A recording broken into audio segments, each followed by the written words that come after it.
مولا پدې کې دا دې پدې کې دا دې دغه وخت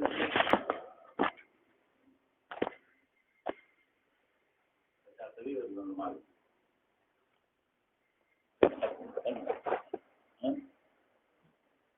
دا شان د چې کوم نه موږ دلته کې ګوره سبقونه ویلې دي په مدرسه کې دي وګورم چې ولې دي بنیادونه کې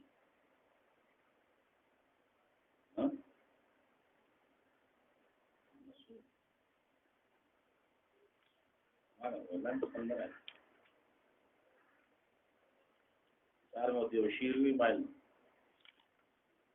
دا چې مثال دی وای انا وی یار دی مبارک شه زور درو ست ورکړه ډېرې مو دي شو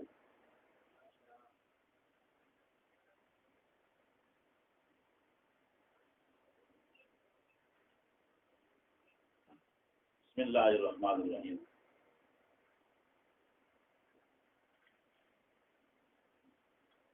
اور تاسو علم تفسیر تعلیم موضوع غرض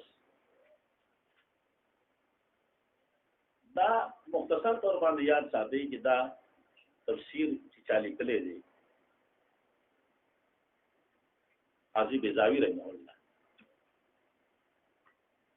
بیضاوی بیضا منصور ایران کې فارس کې چې کوم نه نو یو خاو فارس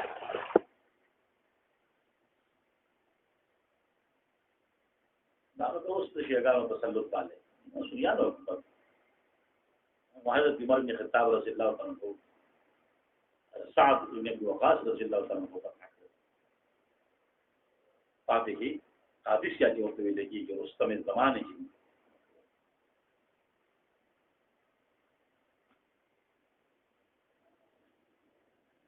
شیګان دا خبره کوي کنه چې تاسو باغ د فدق باغ چې کوم نه تاسو د فاطمی بیبي نه قبضه کړې ځان ته جاري کنه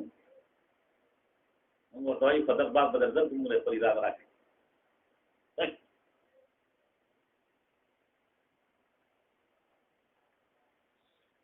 او فارس چې کوم نه دا ډېر خسته هار دا حضرت سليمان عليه السلام بیران باندې جوړ کړو هغه زمانه کې آباد کړو ماشي مچان داسې زونه مزونه علمانان ماران دا دغه کې نه پیدا کیږي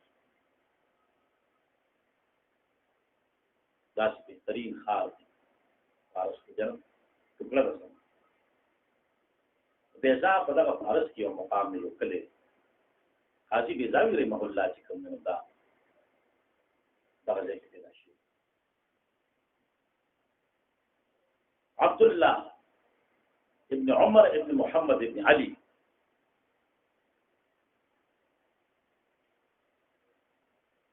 ناصر الدین هذا لقب ناصر الدین چونکہ شیراز کے دے قاضیوں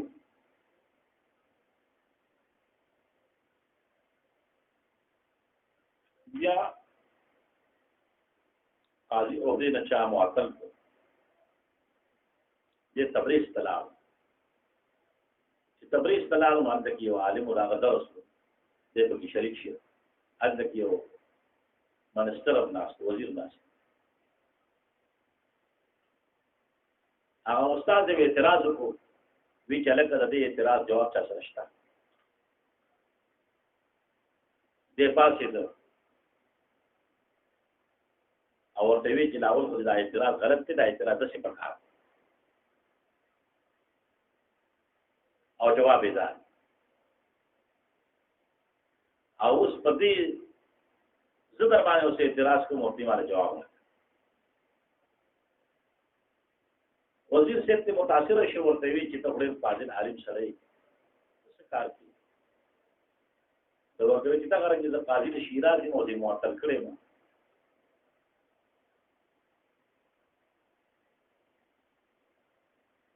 د انت کې اوسېده بیا یو بزرګ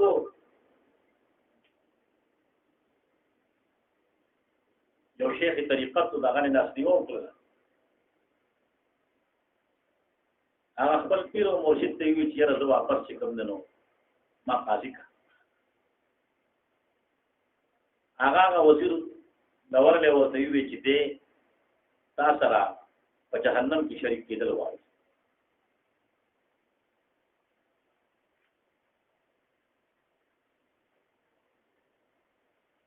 دوی کې حضرت دا څه خبر ورکړه ورته یې بس ټیک تکا تعالی الله پر دې قابلیت تر کړې ده په توسط دغه منصب په سيزي نو مزه کوي په خلاف شه د باندې خبره اثر وکړه چې کوم نو هغه مزه پرې نو درو دا خپل شیخ سره اوسېده او هغه ورته بیا ویږي ته د قرآن پاک یو تفسیر ولیکا تفسیر بیضاوی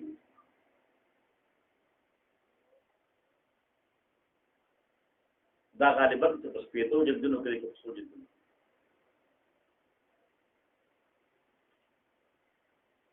او دا چې تفسیر ولیکا دا چې تفسیر ولیکا د وخت مدرسین او نابغه خلک یې حیران کړي دي چې د دې الفاظ او تعبیر او حل په کومه طریقه باندې هر علم چې کوم نه راغی پکې چیرې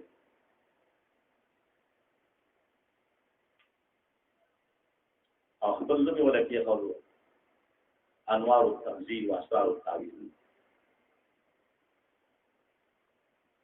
انوار التنزيل واسرار التعبير وشهرت يوم د بچاوانه په تفسیر بیضاوی.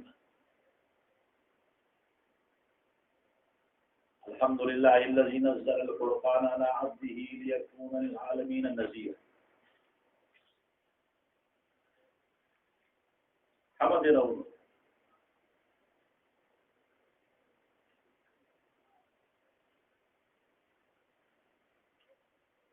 بسم الله نفس حدیث شریف باندې عمل كل امر زبار لم يبدا بحمد الله فهو اخطا. کوم یو کار چې هغه مقتض الشان الله د حمد نه بغیر شروع شي نه باري برکت باندې د برکات د حصول د بار د عظیم الشان کارونو په شروع کې د الله حمد ضروری دی. انشاءاللہ که خیر الحمدللہ رب العالمین کی بعد دی تفسیر مونږ تفسیری طور باندې کوو چې رحمت څه دی. بهر حال على سبیل الاختصار لغوی معنی د حمد سطودن ثنا کردن ثنا کو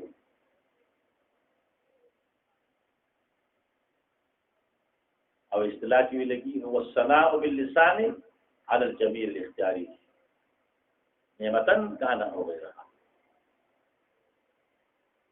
حمد چې کومه د عبارت د جبه د ثنا ده پدا چې صفت باندې چې ته د چا حمد کې چا صفت هغه محمود په اختیار کې دي.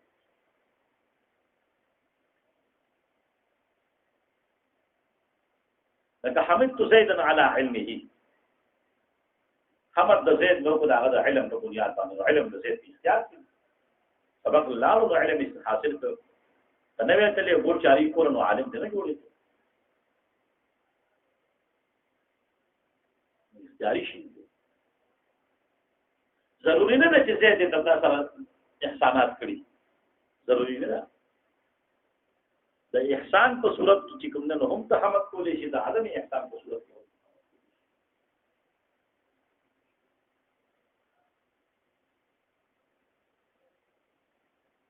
مقابل کی شکر نے شکر تعظیم المنعم بسبب انعامه تللی تعظیم د منعم هغه کا تعظیم کا په لسان سره کېو کا تعظیم ته په قلب سره کېو کا تعظیم ته هغه له لاس په باندې زور کی استاد دې بشر دې محسن دې تعظیم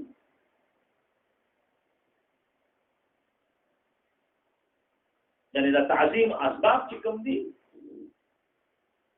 آلات هغه متعدد دي طرق متعدده او سره کولی شي لیکن انعام ضروري احسان ضروري دي.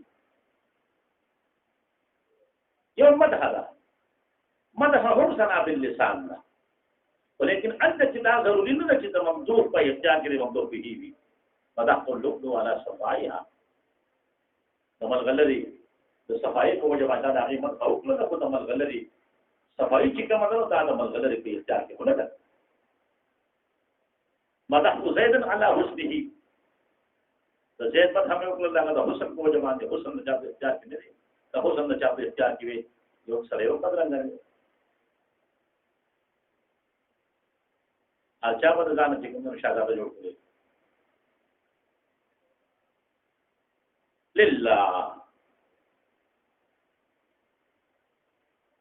شریف تعلیم شریف کی تاسو د لفظ الله بیان کړي علم للذات الواجب الوجود المستجمع لجميع صفات الكمال الله دا علم نه د پاره د ذات واجب الوجود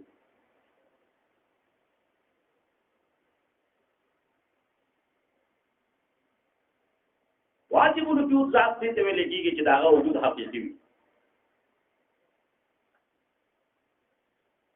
وجود چې کوم نه مستعار من الغير نه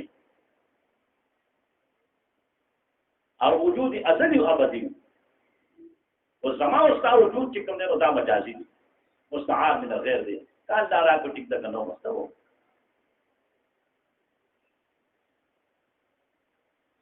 لیکن الله پاک په وجود کې چې کوم نه هغه جهان جائز ته محتاج دی. دیو جن علامہ ملک اللہ بہادر اللہ علیہ فرمائی ربنا لك الحقيقة وكل المجاز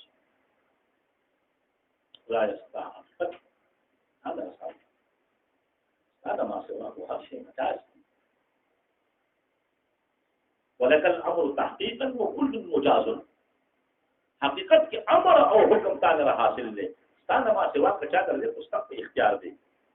عیسی علیہ السلام ویلو چې عمر الحق هو الابرص واحيي الموتى والبصير باذن الله باذن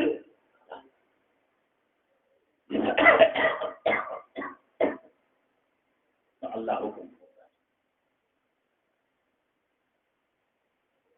نو په وجود دی واجب الوجود کې درې خبرې ضروري دي. یو دا چې وجود دی حقیقي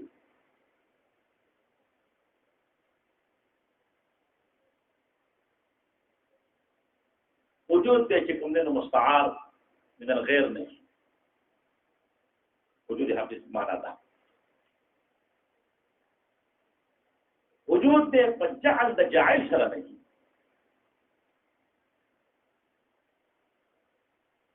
او ابدی او ازلی وي نه ولا ابتدائي نه ولا انتهائي دا الله د ابتدا شته او نه انتها شته لکه ابتدا معنا دا چې اول نو بیا پیدا شي او د انتها معنا دا چې یو بیا ختم شي دا الله پاک نه ابتدا شته او نه شته نه انتها شته. نزل القرآن على عبده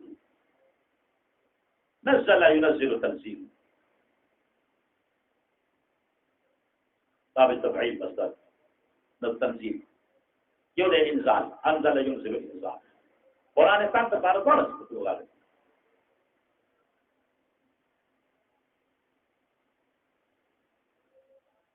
تنزيل راغلی دی انزال راغلی انزال ویل کېږي نزولي طبيعي تنزيل ویل کېږي نزولي تدریجي دفعه واحده چې نازل شي ته انزال ویل ټوکړه ټوکړه چې نازل شي ته تنزيل ویل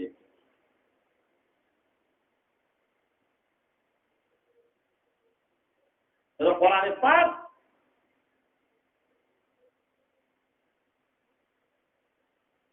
نزول چې کوم نه هغه د لوح محفوظ د آسماني دنیا ته د فتن واحده شوی دی.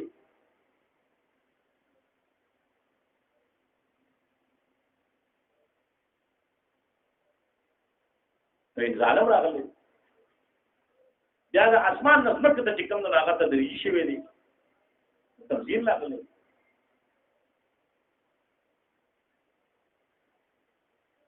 چونکه دلته کې قاضي بیضاوی رحمه الله چې دا الله حمد راوړی دی نو هغه د شکرې په تور باندې راوړی.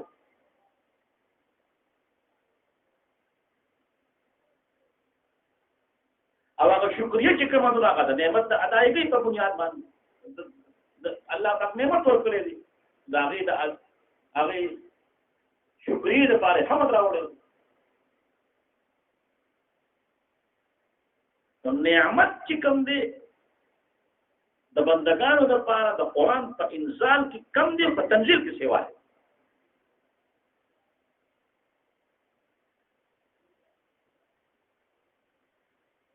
اوس که زه تا ته دا ووایم چې دا لس رکو یاد کړه نو دا اسانه ده، خو زه دا وایم چې بچي پنځه آیاتونه ما ته روزانه وایه دا اسانه ده. پنځه آیات نو د دې نقطه باندې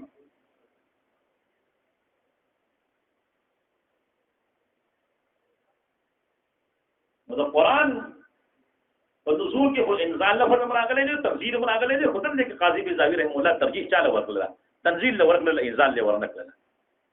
لکه چې دا حمد چې کوم راوړی دی نو دای دلته کې په هغه نعمت باندې مرتب کړی دی چې کوم نعمت په بندګانو باندې الله پاک کړی او دغه نعمت زیادت تحقق چې کوم نه هغه په صورت د تنزیل کې دی، په انزال کې نه دی.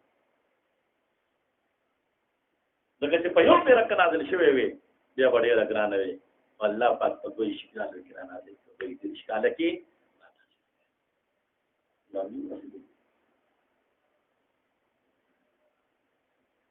نو جبریل امین به بار بار راته او الله پاک چې کوم دی هغه خبر راوړو. دیو جن رسول پاک صلی الله علیه وسلم د ټول نه زیاته خوشحالي به د جبریل امین پر راته لکه چې د الله پاک پیغامات دی راوړو. تنزيل ولکېږي تحریک الشیء من الاعلى الى الاسفل.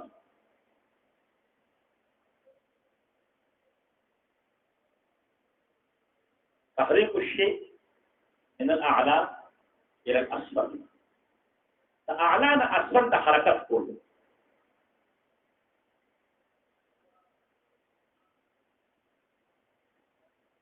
اوس په باور باندې راځي کنه دا تراکوزي کې لاندې دا تنزيل.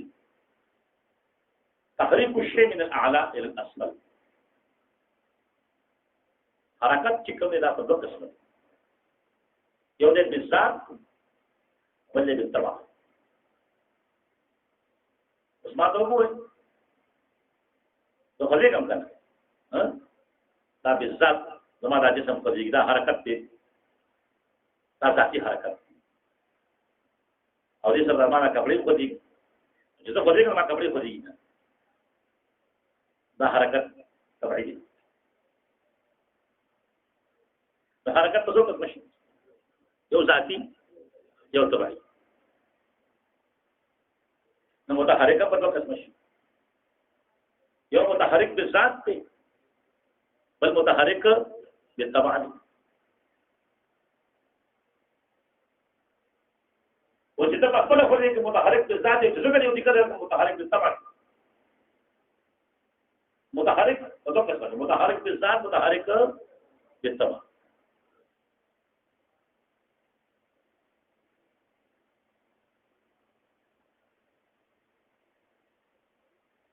دغه شان متحیز دا په دوه قسمه شي، یو متحیز بالذات بل متحیز بالعرض. متحیز بالذات لکه جواهر، متحیز بالذات جواهر، تو متحیز بالذات په تحیز کې په تمکن کې بچا ته محتاج نه دي. یو متحیز بالعرض دی. متحیز بالعرض یا په دوه قسمه دي، یو دا چې تا ته پستر ګوخاري مشاهد، بل دا چې غیر مشاهد. مشاهد لکه سواد او بیاض،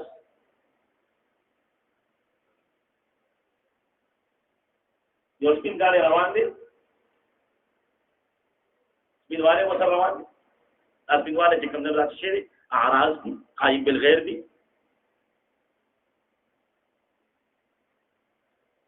او بل متحیز بالعرض غیر مشاهد لك علم، لك علم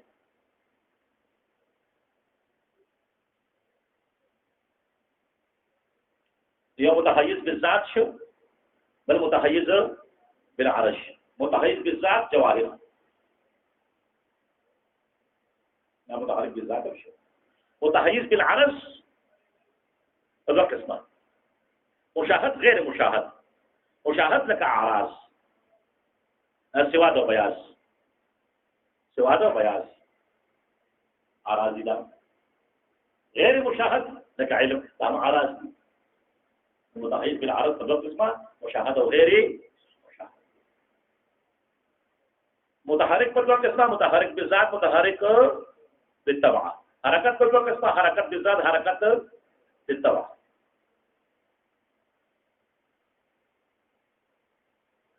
نو اوس دلته کې دا لفظ استعمال شوی دی د چا لپاره د کلام الله لپاره د قرآن لپاره نزل القرآن. نو کلام په دوه قسمه دي على سبيل الاختصار. کلام لفظي کلام نفسي.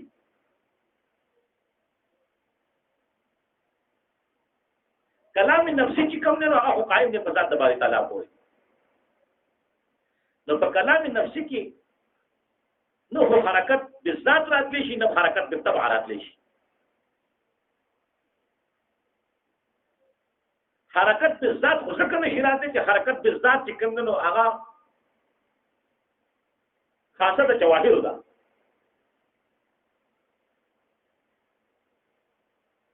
او کلام عرض دی. کلام څه شي دی؟ کلام عرض دی. کلام قائم بالغیر دی. کلام څه شي دی؟ کلام قائم بالغیر دی. نو کلام نفسي کې نه حرکت بالذات راتلی شي او نه حرکت بالطبع راتلی شي. حرکت بالطبع بالذات خو ځکه نشي راتلی چې حرکت بالذات خاصه د جواهر ده. کلام عرض دی. حرکت بالطبع ځکه نشي راتلی چې د حرکت بالطبع معنا دا ده چې الله پر قائم دی او الله به حرکت کوي، الله به حرکت کوي. نو الله لپاره خدا خبره ځکه نشي کولی چې حرکت خاصه د جسم ده. حرکت خاصه د چا د جسم ده. دا موږ په فلسفه او حکمت کې ویلي دي.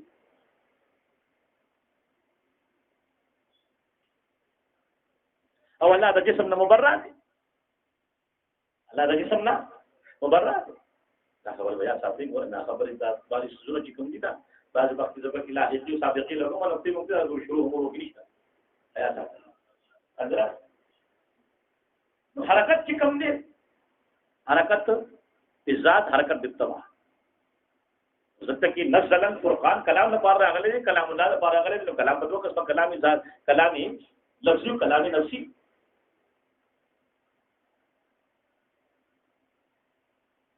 کلامي لفظي خدا غلط چې په تلفظ کې چاري کلام ظالم کتاب الله علیه وفي اخره. او کلامي نفسي تاسو په شرط تاسو توحید او شریف کې ویلي دي صفات ازلیه قائمه بذات الله تعالی. صفات ازلیه قائمه بذات الله تعالی.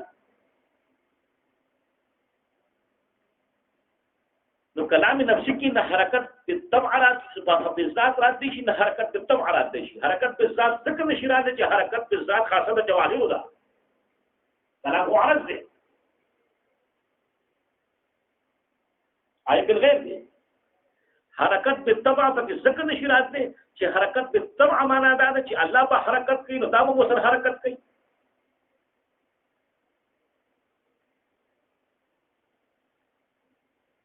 لکه څنګه چې سپین والے ټول والے چا کوئی قائم نه و هغه ما قاو به حرکت کوي نو دا قائم مسلسل کوي حرکت کوي. او الله د پاره ته دا نشي ویل چې الله متحرک دی ځکه حرکت خاصه د جسم ده. الله د جسم نه سره ځکه دا موږ ویل چې سبحانه و اعظم شانه لا يحد ولا يتصور. ايو حد مو ویل زویل دي ايو حد مو ویل.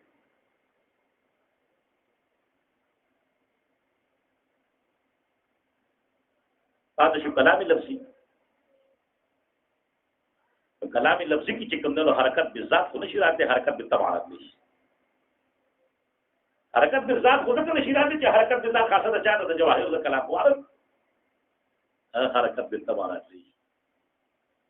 اگر چې الله پاک جبريل امین ته ورغوځي څنګه دا ان شاء الله که خیر به وشو راځي نه بس ساتلو او ګذر راځي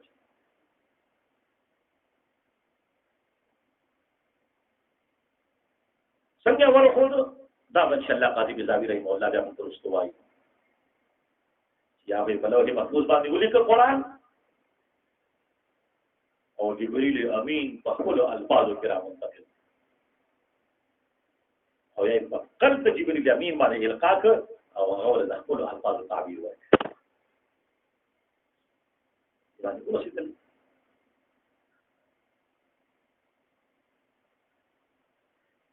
هذا جبريل امين چې کوم نه راوړل پیغمبر علیه الصلاۃ والسلام دې بیان کو پیغمبر علیه الصلاۃ والسلام او په بیان کوم ورسېدل نزل القرآن على عبده فقبل بندمان رسول مبارک صلی الله علیه و آله وسلم د پاره صفات عبدیت اورل شي على نبيه وعلى رسوله قديما على عبده في وجد على چې د پیغمبر علیه الصلاۃ والسلام په اوصافو کې وصف د عبدیت چې کوم نه د ډېر د کمال صفت دی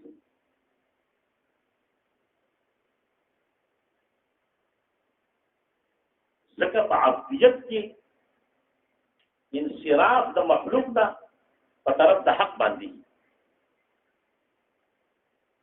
الله توجه الله دی او په رسالت کې په نبوت کې انصراف د حق نه په طرف د مخلوق باندې نو په عبدیت کې الله ته ورتک دی په رسالت او په نبوت کې مخلوق ته ورتک دی نو د عبدیت منتها حق الله وګرځید او د نبوت او د رسالت منتها مخلوق وګرځید نو عبدیت چې کوم افضل شي د چانه د نبوت او د نو زدت کې د درس یو نقطه بیانونه خدا دا به تاسو د دې کې ملونه شي دا زمونږ د پیرې په لړ کې ملاوي منګه د خپل مشایخونو دا خبره اورېدلې نو بیا ما د دې تحقیق په وځي کې وکړ او دا نقطه پکې راځي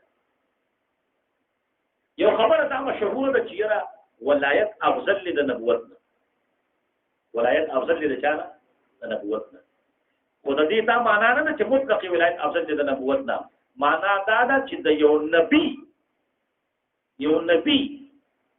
یو نبی ولایت د هغه د نبوت نه افضل دی دا نه چې د ما واست ولایت د نبوت نه افضل دی نه د یو نبی ولایت د هغه د نبوت نه څه دی افضل دی دا ټول صفاتونه د نبی لپاره اختیاري علي ودا خبره کوي دا جمله په دغه کافر کې باندې ورسېدل د یو نبی ولایت چې کوم دی ولایت د نبوت نه افضل دی او ځکه چې ولایت کې چې کوم دی نو هغه کې منتها حق دی او د نبوت کې منتها خلق دی او لا شک چې حق افضل دی جانا نو څه نو دا یو خبره چې مشهوره ده چې ولایت افضل دی د نبوت نه تو کار له تا ځکه لږه کافر کېږي نه د یو د دې دوه نسبت په هغه نبی ته کې د یو نبی ولایت د هغه د نبوت نه دی تو د دې فټ شو دا خبره چې صفات عبدیت سبحان الذي اسرا بعبده وان كنتم في ريب مما نزلنا على عبدنا حتی کې الله پاک کړه د نزل بیان کړی دی او هغه راوړی دی قاضي بیضاوی رحمه الله د قران پاک موافقت کوي چې نزل القرآن على عبده ليكون للعالمين نذيرا دې باندې ودروي ورې په مشته ان شاء الله تعالی تاسو ورته شو سمندر تک خیر ځان مورو ورسو